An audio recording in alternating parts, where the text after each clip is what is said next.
صبح سے بچوں نے کچھ نہیں کھایا تھا۔ آج تو بیگم رشیدہ نے بھی کچھ نہ دیا، حالانکہ اکثر وہ کل کے بچے ہوئے سالن میں دو روٹیاں لپیٹ کر دے دیتی تھیں۔ آج ان کے گھر کا دروازہ بھی بند تھا، جیسے قسمت نے بھی کنڈی لگا لی ہو۔ سارے محلے میں ایک رشیدہ بیگم ہی تھی جو ہمارا احساس کرتی تھی۔ ان کا اپنا بھینسوں کا بھاڑا تھا، کبھی چپکے سے دودھ کا گلاس دے دیتی تو کبھی بچوں کے لیے لسی بھیجتی تھی اور کبھی بچا کھچا کھانا بھیج دیتی تھی۔ میں ان کی بہت احسان مند تھی۔ آج کے دور میں کون کس کی مدد کرتا ہے؟ وہ اکثر مجھے بھی صلاح مشورہ دیتی تھی کہ گھر سے باہر نکلو، تمہارے شوہر نے تو تم کو بھلا دیا ہے، کم سے کم تم اپنے بچوں کو بھوکا تو مت مارو۔ 2 مہینے ہوئے ان کے بیٹے کی شادی ہوئی تھی۔ ان کی بہو سخت مزاج کی تھی، اکثر ساس کو سلواتیں سناتی تھی کہ میرا شوہر محنت سے کماتا ہے اور آپ دریا دل بن کے غریبوں میں بانٹتی ہیں۔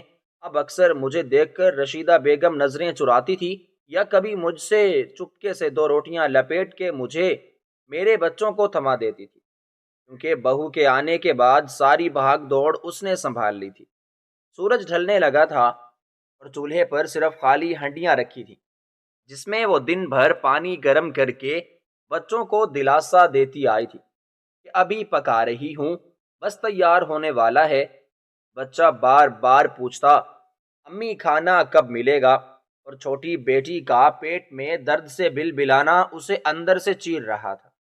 وہ جانتی تھی ان کے چھوٹے معدے اب خالی دھڑک رہے ہیں، صرف ان میں سانس چل رہی ہے۔ طاقت تو صبح ہی ختم ہو گئی تھی۔ کئی گھنٹے سے میں خود بھی بھوکی تھی، لیکن بچوں کی تڑپ دگنا کھا گئی تھی۔ میں اٹھ کر آئی، پانی کا گلاس بچوں کے سامنے رکھا، یہ پی لو، ابھی کھانا آ رہا ہے۔ لیکن بچہ رونے لگا، پانی سے پیٹ نہیں بھرتا امی، میں ضبط کھو بیٹھی۔ نہ جانے کہاں کی ٹوٹ پھوٹ اندر سے چیخ بنی اور میں نے زور سے بچے کو تھپڑ مارا۔ چپ ہو جاؤ، میں چیخی اور پھر خود ہی رو پڑی۔ ماں ہو کر مار رہی ہوں، تم پر نہیں، قسمت پر غصہ ہے، بیٹا تم پر نہیں۔ بچوں کو زبردستی سینے سے لگا کر لٹا دیا۔ وہ روتے سوتے چلے گئے اور خود دیوار سے ٹیک لگا کر نیچے بیٹھ گئی۔ کچھ دیر بس خاموشی سے زمین کو دیکھتی رہی، پھر نظریں چھت پر جا ٹکی، جیسے کوئی سوال تھا جو جواب نہیں مانگتا تھا۔ تم نے کہا تھا 2 سال لگیں گے، کتنے سال ہو گئے؟ 7 8۔ وہ اپنے شوہر راشد کو یاد کر رہی تھی۔ تم پردیس میں خوش ہو، روٹی وقت پر کھاتے ہوگے، لیکن میرے بچے ابھی بھی بھوکے سوتے ہیں۔ کیسے باپ ہو تم؟ تم لوگ تو اپنے بچوں کی خاطر مزدوری کر جاتے ہیں، ہمیں بڑے بڑے خواب دکھا کر تم پردیس چلے گئے، لیکن اب تو ہم کھانے کو ترس گئے۔ کم سے کم ہمارے ساتھ تھے تو کھانے کو 2 وقت کی روٹی تو مل جاتی تھی۔ زیادہ کی لالچ میں میرے ہاتھ سے شوہر بھی گیا اور لگتا ہے کہ بچے بھی بھوک کے مارے مر جائیں گے۔ فرزانہ کا شوہر پردیس گیا تو جاتے ہوئے یہ کہہ کر گیا تھا، بس 2 سال لگیں گے، واپس آ کر تمہیں رانیوں جیسی زندگی دوں گا۔ لیکن وہ 2 سال کبھی ختم نہ ہوئے۔ پردیس کی زمین نے میرے شوہر کے دل میں کچھ ایسا بدلاؤ پیدا کیا کہ وہ خط میں صرف 2 لفظ لکھتا، ٹھیک ہوں، دعا کرو۔ وہ خط بھی مہینوں بعد آتا، اور کبھی کبھی صرف 1 ماہ کی تھوڑی سی رقم، جو گھر کے اخراجات تو کیا، بچوں کے اسکول کی فیس تک نہ سنبھال سکتی تھی۔ ابا نے جو چھوٹا سا مکان ہمارے نام چھوڑا تھا، بس وہی ہمارا ایک سائبان تھا، میرے اور میرے بچوں کے سروں کے اوپر۔ چھت تھی، دیواریں تھیں، لیکن روزی نہیں تھی۔ پڑوس کی عورتیں ایک وقت کا کھانا دے دیتی تو دوسرے وقت بچوں کو بہلا کر سلا دیتی، اور میں خالی برتنوں میں پانی ڈال کر چولہا روشن کر کے دل کو تسلی دیتی۔ شروع میں سوچا کہ سلائی کڑھائی کر لوں، لیکن میرے ہاتھوں میں وہ صفائی نہ تھی۔ اسکول میں پڑھاتی تو تھی، مگر پردیس جانے کے بعد شوہر نے پابندی لگا دی تھی۔ لوگ کیا کہیں گے کہ میری بیوی نوکری کرتی ہے اور جب اس کا رابطہ بھی نہیں رہا تو وہ وہی روایات میرے گلے کا توق بن چکی تھی۔ دن رات سوچتی کہ آخر کیا کروں۔ بچوں کے سامنے ہاتھ پھیلانا مجھے گوارا نہ تھا، اور دروازہ کھول کر لوگوں کے سامنے فاقے کا رونا دھونا میری غربت کو چبھتا تھا۔ بیٹے کی طبیعت بہت زیادہ خراب ہو رہی تھی۔ فاقوں کی وجہ سے وہ ہڈیوں کا ڈھانچہ بنتا جا رہا۔ میں ماں تھی، مزید مجھ سے صبر نہیں ہو پا رہا تھا۔ میں نے سوچا کہ مجھے اپنے بچوں کو بھوک سے مارنا نہیں ہے، مجھے گھروں میں جا کے کام تلاش کرنا چاہیے، اور میں برقع پہن کر کام کی تلاش میں نکل پڑی۔ دھوپ سر پر تھی اور چپل کی پچھلی پٹی بار بار نکل رہی تھی۔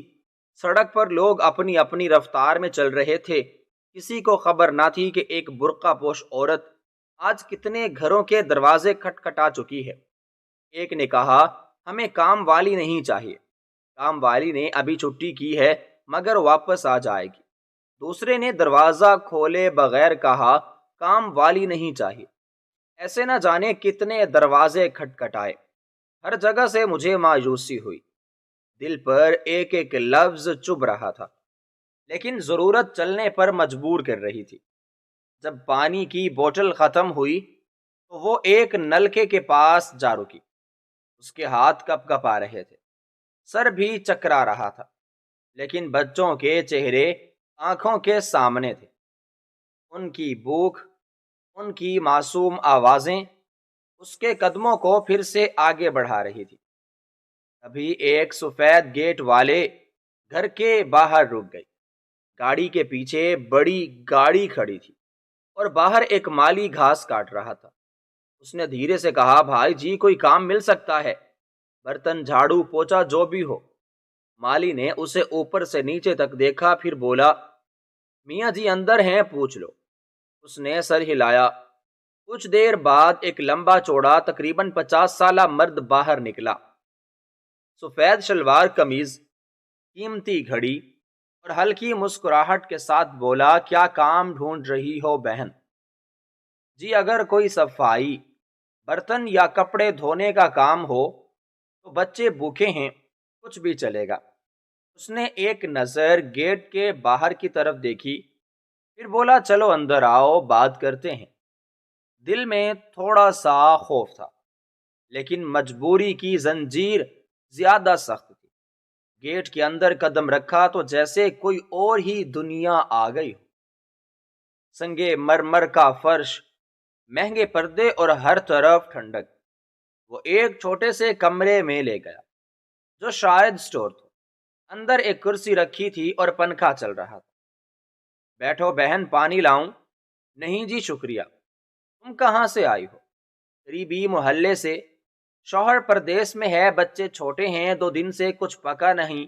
تم جیسی کئی عورتیں آتی ہیں مگر تم میں کچھ مختلف ہو، تم میں کچھ خاص ہے۔ اس نے آہستہ سے کہا اور 1000 کا نوٹ جیب سے نکالا۔ یہ رکھو، کام کی فکر نہ کرو۔ اس نے جھجکتے ہوئے ہاتھ آگے بڑھایا، لیکن نوٹ پکڑتے ہی اس مرد نے اس کا ہاتھ تھام لیا۔ بس اتنا ہی تو چاہیے نا تمہیں؟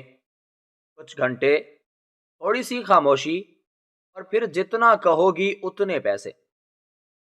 جیسے ہی وہ جملہ سنا، اس کے پورے جسم میں جھٹکا لگا۔ ہاتھ کھینچنے کی کوشش کی، لیکن وہ گرفت مضبوط تھی۔ وہ اب کرسی سے اٹھ چکی تھی اور تیزی کے ساتھ پیچھے ہٹی۔ کیا کر رہے ہیں آپ؟ خدا کا خوف کریں، وہی خدا جو تمہیں یہاں تک لایا۔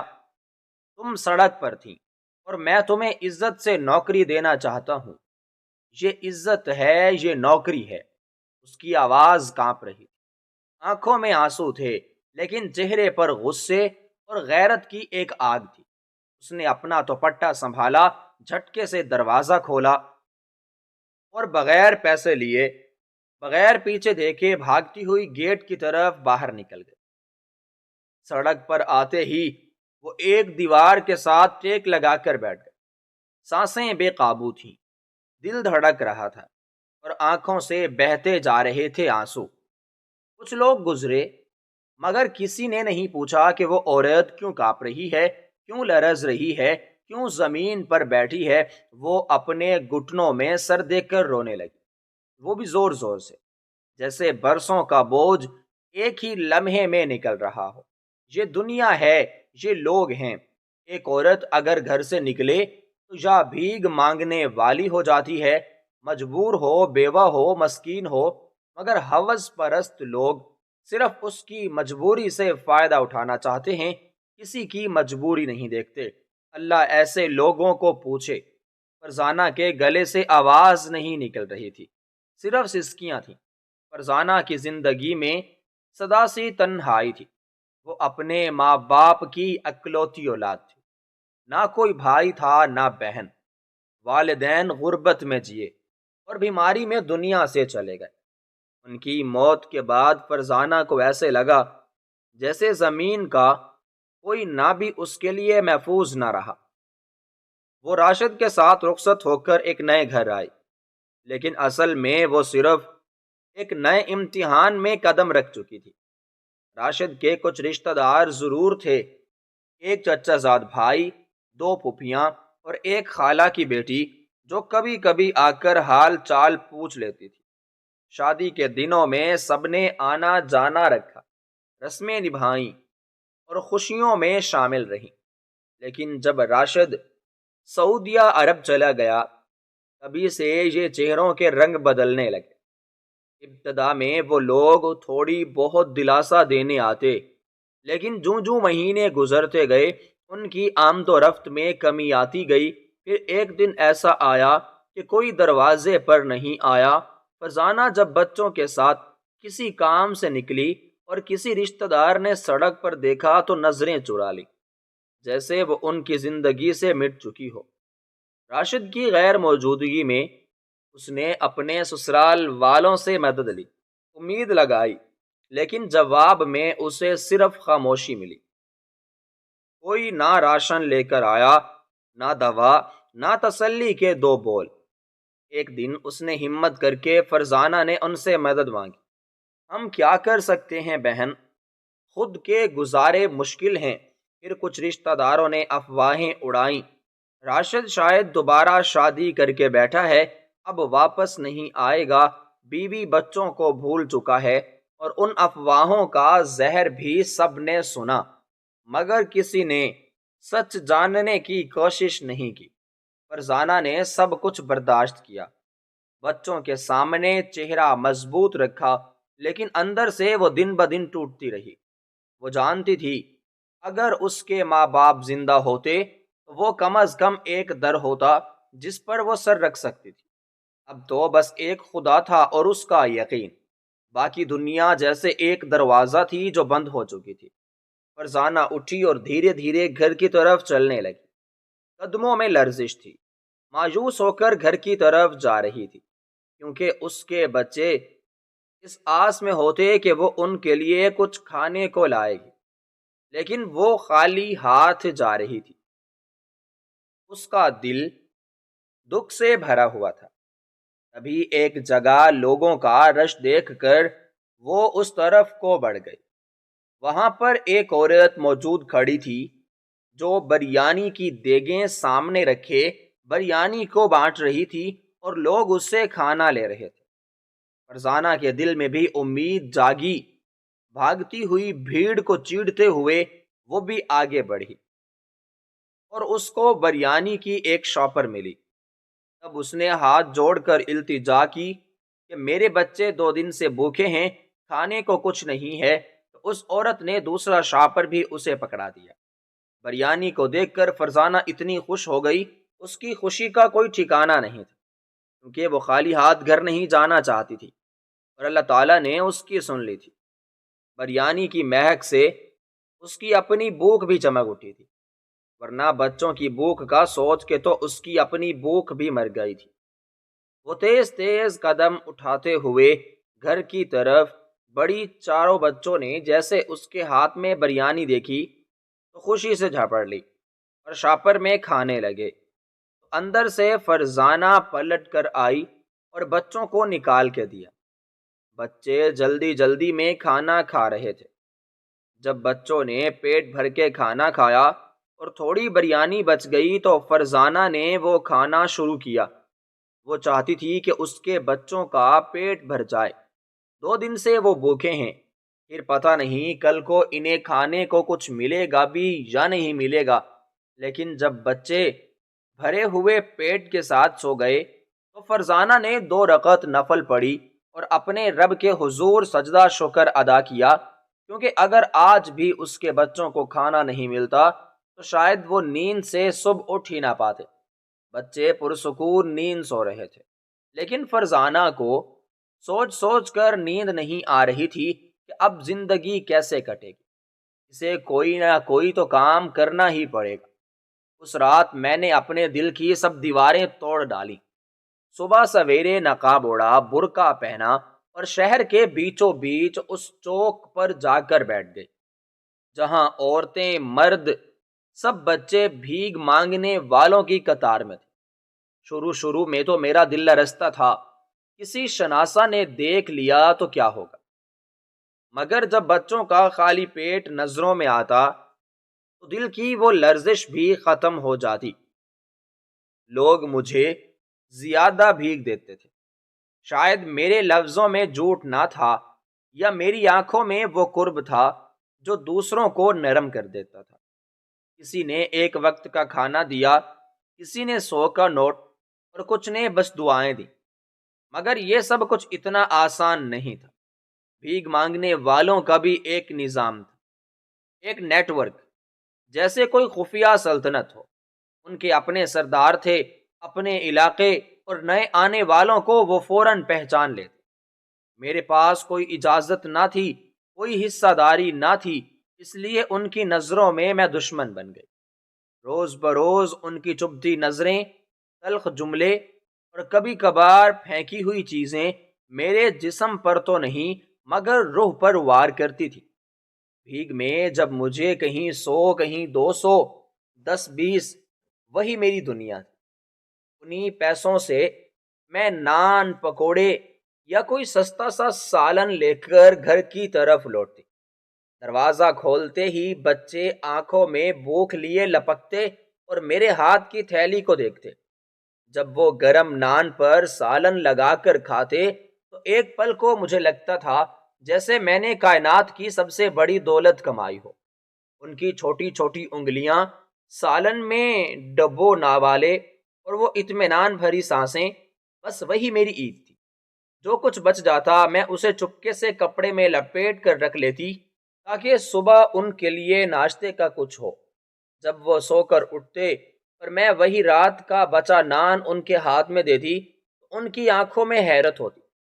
امی آج بھی ناشتہ ہے؟ کبھی 50 چھپا کے رکھتی تھی اور صبح کو دودھ لاتی تھی۔ بچوں کو چائے کے ساتھ وہ سوکھی نان سینک دیتی تھی، وہ کھا کے گزارا کرتے تھے۔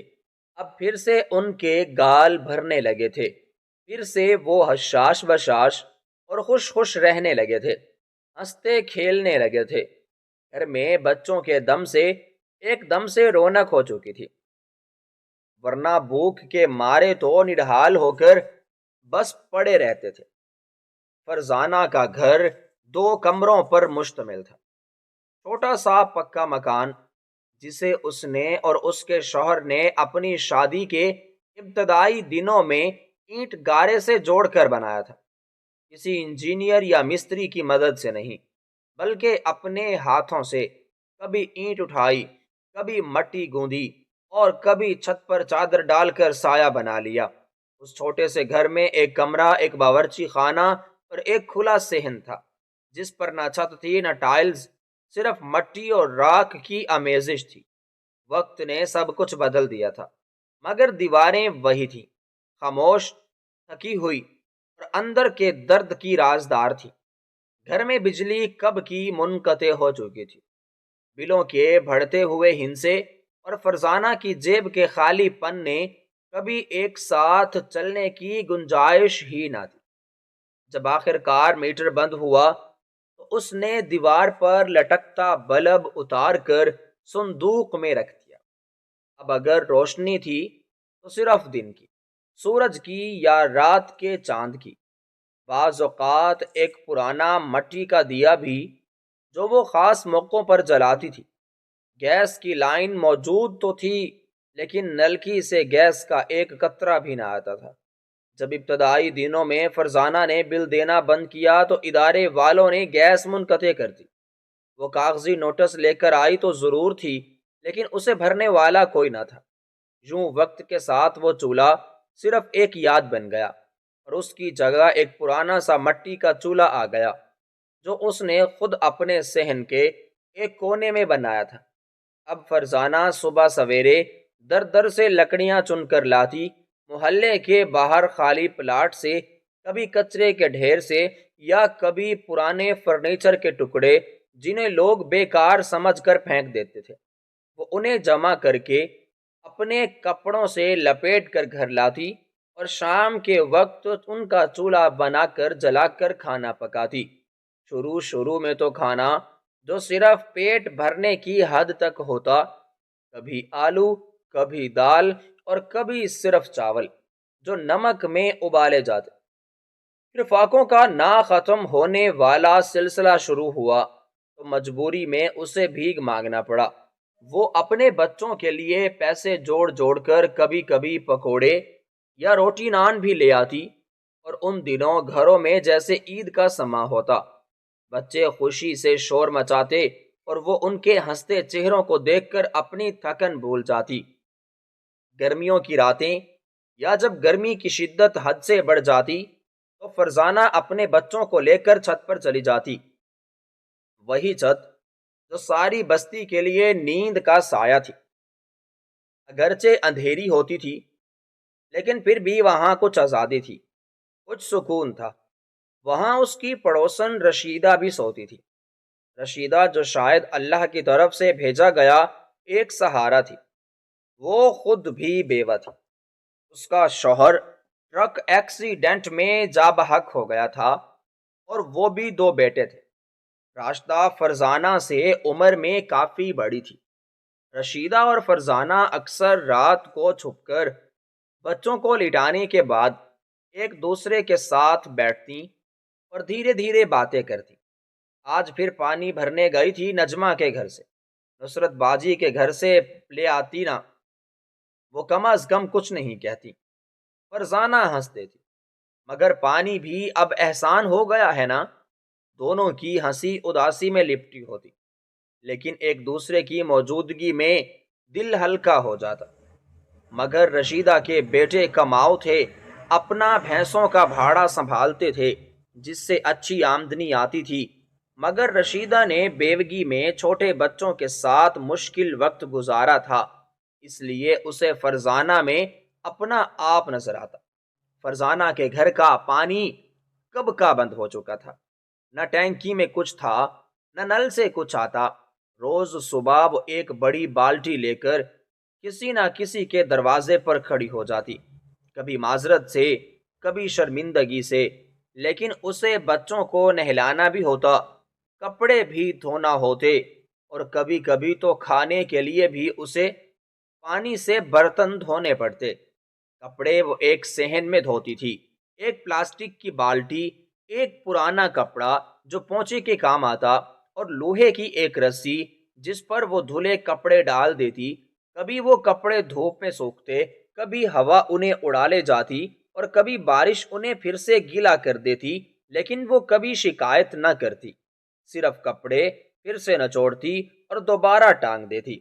رات کو جب سب سو جاتے اور آسمان پر چاند اپنی چاندنی بکھیرتا تو فرزانہ ایک پرانی دری پر بیٹھ کر اپنے پاؤں سہلاتی اور آسمان کو دیکھتی۔ اس کی آنکھوں میں سوال ہوتے، مگر ہونٹ خاموش۔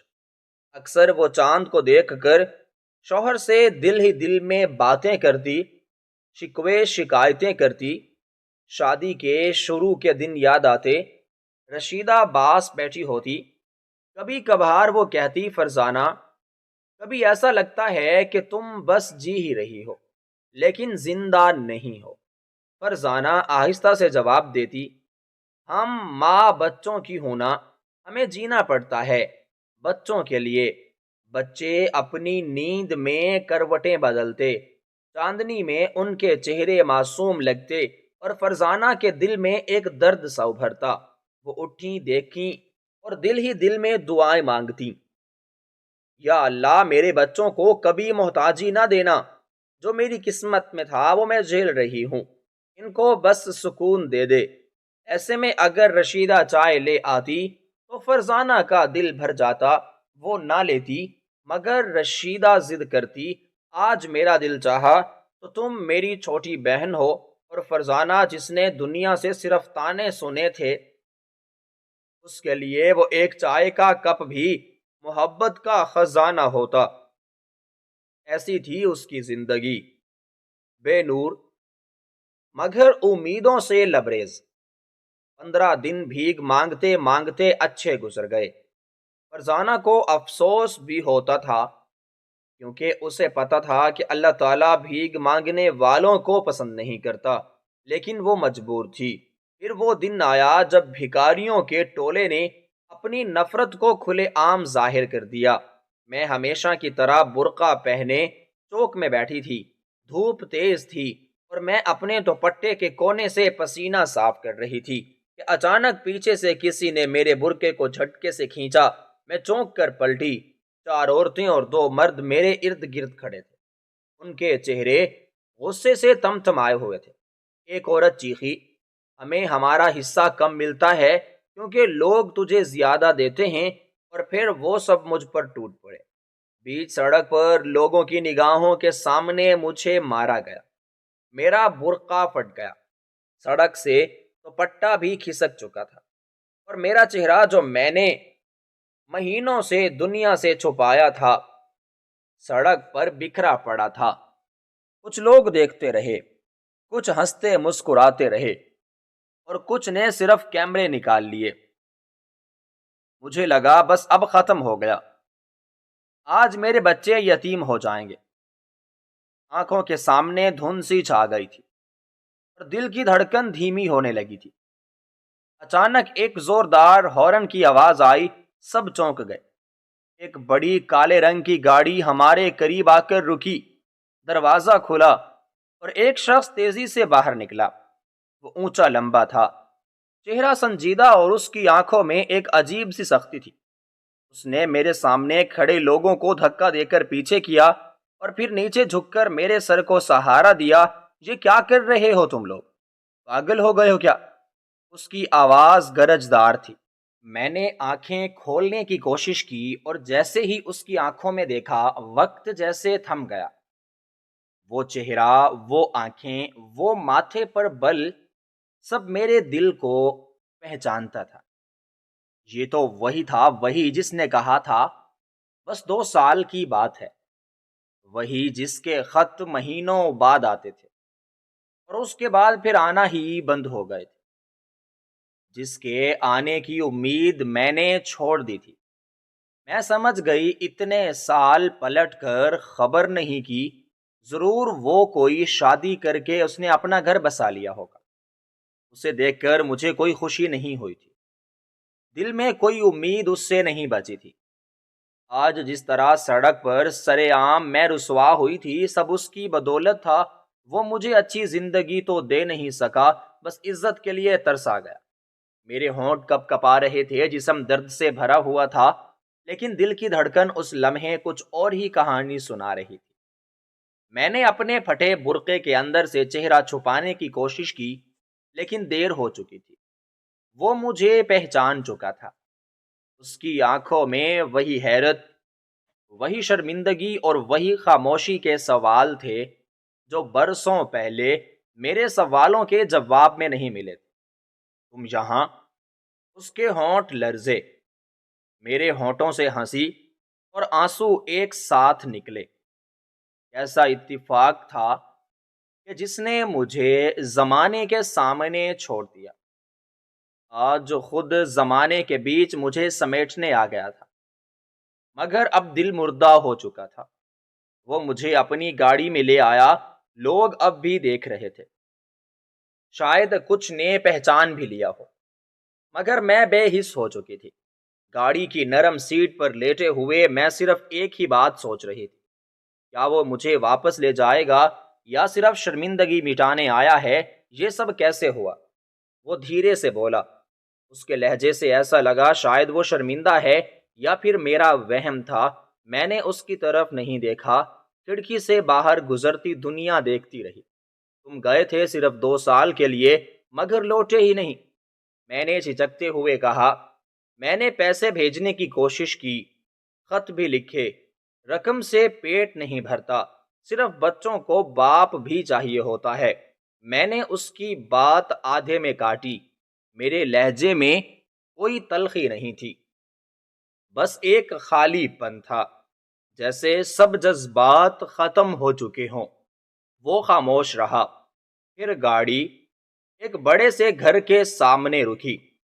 اونچے دروازے، پتھریلی دیواریں، ہر طرف خاموش اور امیری کا گھمبیر احساس۔ مجھے لگا شاید یہ اس کی نئی دنیا ہے اور میں صرف پرانی کتاب کا پھٹا صفحہ ہوں۔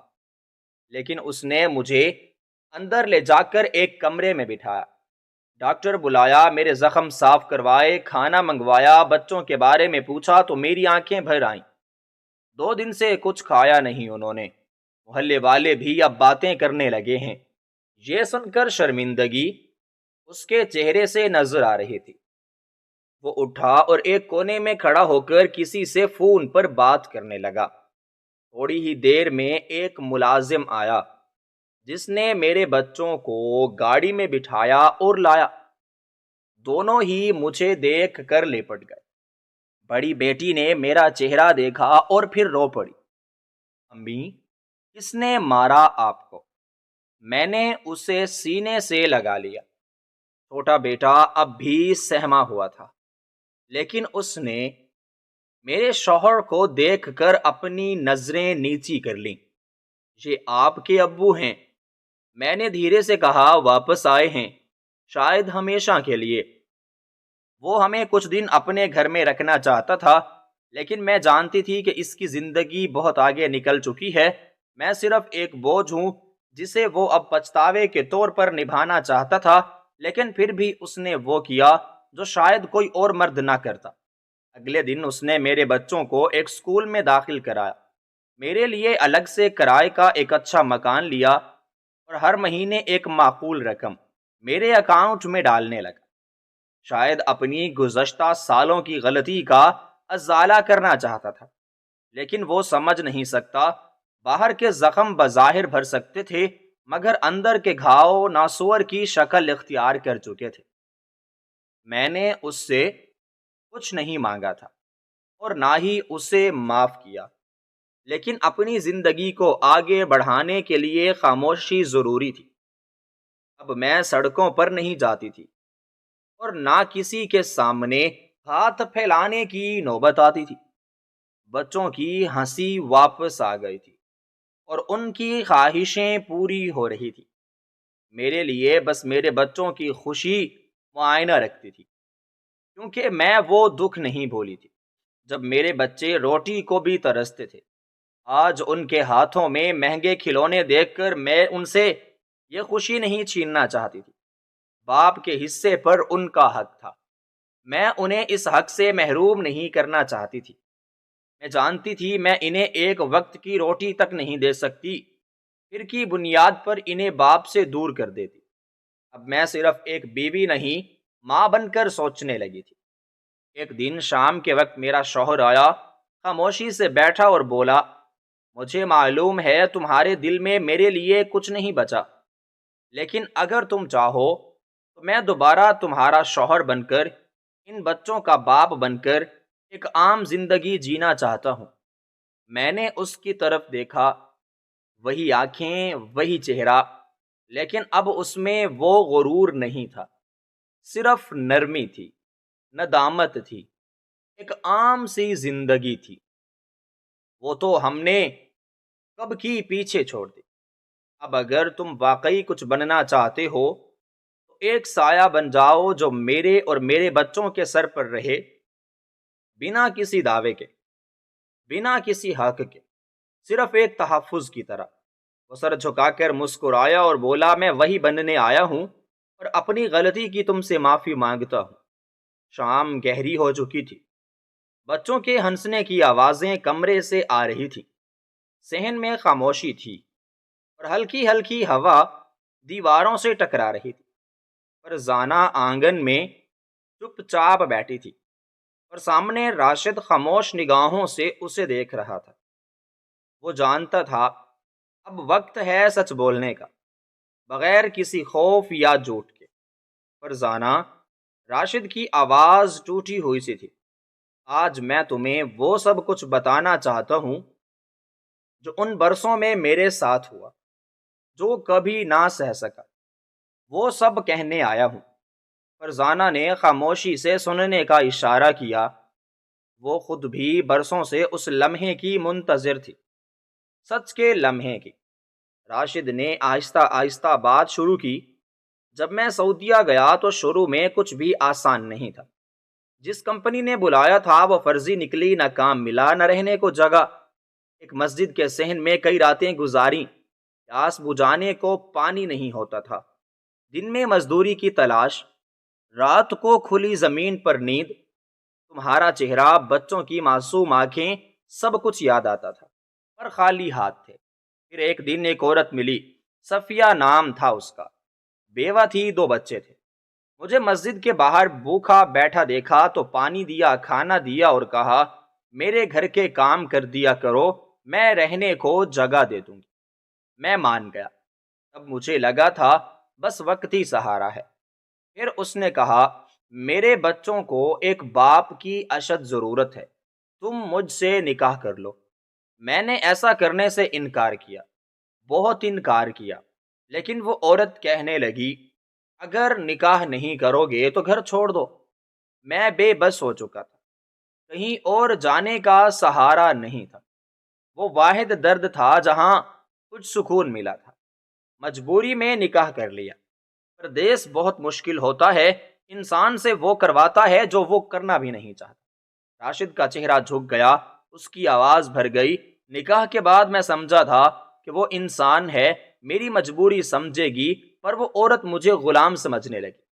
ایک ایک بات اس کی مرضی کے بغیر نہیں کر سکتا تھا۔ کمرے سے کب نکلوں، کیا کھاؤں، کس سے بات کروں، یہاں تک کہ کب سوؤں، وہ بھی اس کی اجازت سے کرتا تھا۔ اس نے مجھ پر میری ہی سانسیں تنگ کر دی تھیں۔ میں روز ٹوٹتا تھا، اندر سے مر بھی رہا تھا، لیکن ظاہر میں ہنستا تھا، اس کے بچوں کو سنبھالتا، اس کی پسند کے کپڑے پہنتا، اس کی میزبانی کرتا، اور تمہیں خوابوں میں دیکھ کر روتا رہتا۔ اس نے مجھے میرے نام سے بلانا بھی چھوڑ دیا، بس خادم کہتی۔ وہ پیسے دیتی تھی اور ساتھ میں احسان جتاتی۔ کئی بار دل کیا بھاگ جاؤں، لیکن نکاح نے مجھے باندھ رکھا تھا۔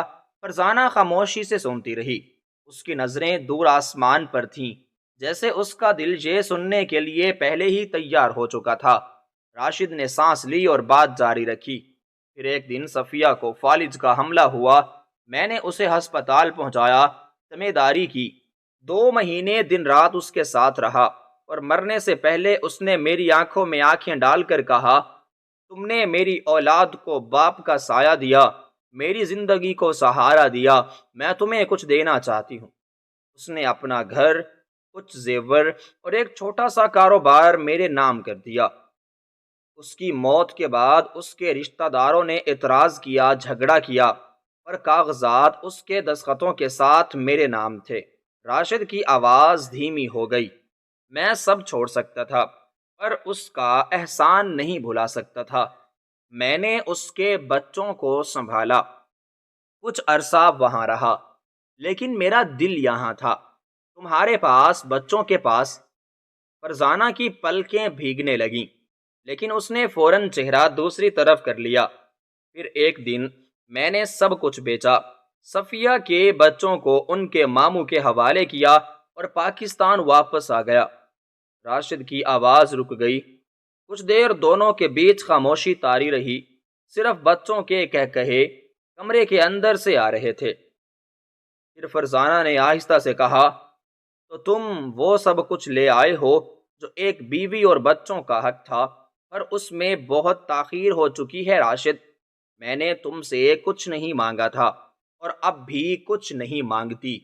تم میرے لیے کچھ نہیں لیکن میرے بچوں کے باپ ہو اور میں تمہیں ان سے دور نہیں کرنا چاہتی۔ راشد نے آنکھیں بند کیں، شاید وہ اسی لمحے کی امید کو لے کر لوٹا تھا۔ وہ عورت کی خاموش معافی جو الفاظ میں نہیں برداشت کے اندر چھپی ہوتی ہے۔ فرزانہ نے کرسی سے اٹھتے ہوئے کہا، میرے بچوں کو اگر خوشی ملتی ہے تمہارے ہونے سے تو تم ان کے ساتھ رہو۔ راشد نے ہولے سے سر ہلایا اور بولا، میں اسی وعدے کے ساتھ واپس آیا ہوں اور اب آخری سانس تک تمہارے دروازے پر کھڑا رہوں گا جب تک مجھے دل سے معاف نہیں کرتی تم۔ فرزانہ کی آنکھیں تھمی ہوئی تھیں، جیسے دل اور دماغ کے درمیان کوئی جنگ ہو رہی ہو۔ راشد خاموش بیٹھا رہا، اسے کوئی جلدی نہیں تھی۔ وہ جانتا تھا آج وہ جو کچھ کہہ رہا ہے وہ صرف سچ نہیں بلکہ اس عورت کے دل میں چھپی ہوئی تکلیف کے زخموں پر مرہم رکھنے کی ایک آخری کوشش ہے۔ چند لمحے گزرے، پھر وہ آہستہ بولا، میں جانتا ہوں تمہیں لگتا رہا ہوگا کہ میں تمہیں بھول چکا ہوں، لیکن اللہ گواہ ہے میں نے تمہیں ایک لمحے کے لیے بھی نہیں بھلایا۔ صفیہ کے گھر میں بیٹھ کر بھی میری نظروں میں تمہاری ہی تصویر ہر وقت گھومتی رہی۔ میں اپنی اولاد کے چہرے نہیں دیکھ سکا لیکن ہر رات ان کے خوابوں کو دیکھتا رہا۔ اس نے اپنی جھکی آنکھیں فرزانہ کی طرف اٹھائیں۔ تم جانتی ہو وہ دن جب میں تمہیں سڑک پر دیکھا، جب وہ لوگ تمہیں گھیر کر کچھ کہہ رہے تھے اور تم بے بس کھڑی تھی، میں نے تمہیں دیکھا لیکن میں شرمندگی کے مارے تمہاری طرف نظریں بھی نہ اٹھا سکا۔ فرزانہ کے دل میں کچھ لرزا۔ وہ لمحہ اسے یاد تھا جب وہ بھیکاری اس سے الجھ رہے تھے۔ میں نے تمہیں وہاں دیکھا اور میں اندر سے ٹوٹ گیا۔ دل کیا اس وقت بھاگ کر تمہارے قدموں میں گر جاؤں، بچوں کو سینے سے لگا لوں، پر ہمت نہیں ہوئی۔ میں جانتا تھا کہ میں نے تمہارا مان توڑ دیا ہے اور کبھی سوچا نہ تھا ہماری ملاقات اس طرح ہوگی۔ فرزانہ کی پلکیں تھر تھرا اٹھیں۔ راشد کی آواز میں اب ایک عجب سا سکون تھا، جیسے وہ سب کہہ کر ہلکا ہو رہا ہو، لیکن اس لہجے میں برسوں کی تھکن بھی موجود تھی۔ جب صفیہ کی موت ہوئی تب مجھے لگا کہ اب میرے گناہوں کا بوجھ بھی ختم ہو گیا ہے۔ اس نے اپنے بچوں کے لیے کچھ پیچھے چھوڑا اور باقی سب کچھ میرے نام کر دیا۔ اپنے مرنے سے پہلے اس نے صرف ایک بات کہی تھی، اب تم آزاد ہو، واپس اپنے بیوی بچوں کے پاس جا سکتے ہو، بس مجھے دفنا کر پھر چلے جانا ہمیشہ کے لیے۔ اب میرے بچے بھی بڑے ہو گئے ہیں، ان کو ماموں کی سرپرستی میں چھوڑنا۔ ایسے کہتے ہی صفیہ کی سانس اکھاڑ گئی اور ہمیشہ کے لیے یہ باب بند ہو گیا۔ جاتے جاتے وہ مجھ پر احسان کر گئی تھی، مگر زندگی کے سنہرے سال برباد ہو گئے تھے۔ ایک انچاہی زندگی گزری، اپنے بچوں کی بجائے کسی اور کے بچوں کو سنبھالتا تھا اور میرے بچے در بدر کی ٹھوکریں کھاتے رہے۔ راشد نے فرزانہ کی طرف دیکھا، اس کی آنکھیں بھیگی ہوئی تھیں لیکن وہ رو نہیں رہی تھی۔ وہ ایک ماں تھی اور مائیں کمزور ہو کر نہیں روتیں۔ فرزانہ، میں نے جو کچھ بھی صفیہ کے ساتھ وقت گزارا وہ آسان نہیں تھا۔ وہ عورت بھلے مجھے پناہ دے لیکن اس نے مجھے کبھی کھل کر جینے نہ دیا۔ میں اس کے بچوں کا باپ تھا لیکن اپنے بچوں کا نام بھی زبان پر نہ لا سکتا تھا۔ پھر تم اس بنگلے میں اس کے ساتھ رہتے ہو، مجھے تو لگا تم اپنی فیملی کے ساتھ وہاں رہائش پذیر ہو۔ فرزانہ نے جھجکتے ہوئے پوچھا۔ صفیہ نے مجھے اپنا سینئر ایڈوائزر مقرر کر دیا۔ اس کے پاس سعودی میں کچھ کاروبار تھے اور وہ چاہتی تھی کہ میں وہ سب سنبھال لوں۔ اس نے مجھ پر بھروسہ کیا اور میں نے اپنی ایمانداری سے کام کیا۔ آہستہ آہستہ میں نے وہاں کچھ رقم جمع کی۔ صفیہ کے مرنے کے بعد کچھ عرصہ سب کچھ میں نے اس کے بچوں کے لیے سنبھالا۔ پھر جب ان کا مستقبل محفوظ ہو گیا، میں نے وہ تمام کاروبار بیچ دیا۔ اس کی جائیداد میں سے جو حصہ میرے نام آیا تھا، اس سے تمہارے اور بچوں کے لیے گھر لیا۔ صفیہ کی وصیت کے مطابق وہ گھر خریدا، اس کو یتیم خانے کے طور پر استعمال میں لایا جائے گا۔ میں اسی کے سیٹ اپ میں مصروف تھا۔ سوچا مرتی ہوئی عورت سے جو وعدہ کیا اسے پورا کر کے پھر ہمیشہ کے کیے گئے مارے وہ وعدہ بھول جاؤں، مگر قسمت میں ہمارا دوبارہ ملنا ایسا ہی لکھا تھا شاید۔ فرزانہ کے دل میں جیسے کوئی گونج سی ہوئی۔ وہ گزرے دن جب بچوں کے ہاتھ میں صرف آدھی روٹی ہوتی تھی، جب وہ لکڑیاں جمع کر کے چولہے جلاتی تھی، جب بجلی کی غیر موجودگی میں راتیں آنکھیں کھول کر کاٹتی تھی، آج وہ سب کچھ جیسے کسی اور کی زندگی لگ رہا تھا، لیکن درد آج بھی تازہ تھا۔ میں چاہتا ہوں کہ اب ہم سب مل کر ایک نئی زندگی کو شروع کریں۔ میں بہت تھک گئی ہوں۔ میں یہ جانتا ہوں کہ تم بھی بہت زیادہ تھک گئی ہو۔ اسے قسمت کا لکھا سمجھ کر بھول جاؤ۔ میں جانتا ہوں تم یہ سب بھول نہیں سکتی، لیکن اپنا دل بڑا کر کے، ظرف بڑا کر کے مجھے معاف کر دو۔ مجھے تمہاری ضرورت ہے۔ فرزانہ نے راشد کی طرف دیکھا، وہی آنکھیں، وہی چہرہ، لیکن اب ان میں نہ وہ غرور تھا نہ خود غرضی۔ صرف ایک مرد تھا جو ٹوٹ چکا تھا اور اب بس کچھ ٹکڑے واپس جوڑنے آیا تھا۔ میں نے تمہیں معاف کیا راشد۔ فرزانہ کی آواز دھیمی لیکن مضبوط تھی۔ میں وہ عورت نہیں رہی جو تم سے محبت کرتی تھی۔ وہ جذبات، وہ خواب سب ختم ہو چکے ہیں، لیکن میں ایک ماں ہوں اور میرے بچوں کے چہرے کی مسکراہٹ میرے لیے سب کچھ ہے۔ میں سمجھتا ہوں۔ راشد نے سر ہلایا، اور میں کبھی تم سے وہ جگہ واپس نہیں مانگوں گا۔ بس اتنا چاہتا ہوں کہ یہ گھر ہمارے بچوں کے لیے ایک مکمل گھر بنے، جہاں انہیں کسی چیز کی کوئی کمی نہ ہو۔ لیکن میں پھر بھی چاہتا ہوں تم اپنے دل میں میرے لیے گنجائش پیدا کرو اور تم مجھے دل سے معاف کرو۔ تو فرزانہ نے کہا، میں کوشش کروں گی۔ کمرے سے بچوں کے کہکہے کی آواز آئی۔ چھوٹا بیٹا علی دوڑتا ہوا باہر آیا اور راشد کی گود میں جا گرا۔ ابا، آپ میرے ساتھ کھیلیں گے نا؟ راشد نے اسے سینے سے لگایا۔ اس کی آنکھوں میں آنسو آ گئے۔ فرزانہ نے پہلی بار اس کے چہرے پر ایک سچا، مکمل باپ دیکھا۔ ہاں بیٹا، ابا اب ہمیشہ تمہارے ساتھ ہیں۔ ہم کھیلیں گے، کل ہم گھومنے جائیں گے۔ علی خوشی سے اچھلتا ہوا باقی بہن بھائیوں کو بتانے گیا۔ فرزانہ نے بچوں کو دیکھا۔ ان کی خوشی، ان کی امنگیں، ان کا تحفظ سب اس کے فیصلے پر تھا۔